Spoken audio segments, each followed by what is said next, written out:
This bun looks complicated, but I promise you it's not. If you can do a ponytail, you can do this. Start by pulling your hair into a ponytail. Take the hair tie and gently pull out a small section of it, not a huge loop, just enough space to slide your thumb and index finger through. Once your fingers are through the hair tie, grab the ponytail, wrap the hair around your index finger, and then pull that wrapped section back through the hair tie. You've just created your first mini bun. Now we're going to do that again.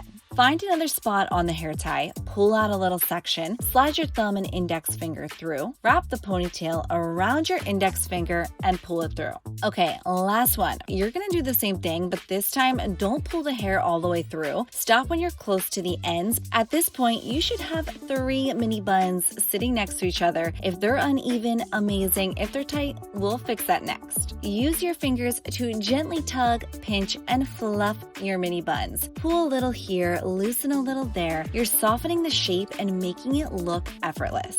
And that's it. So chic, so easy, so good.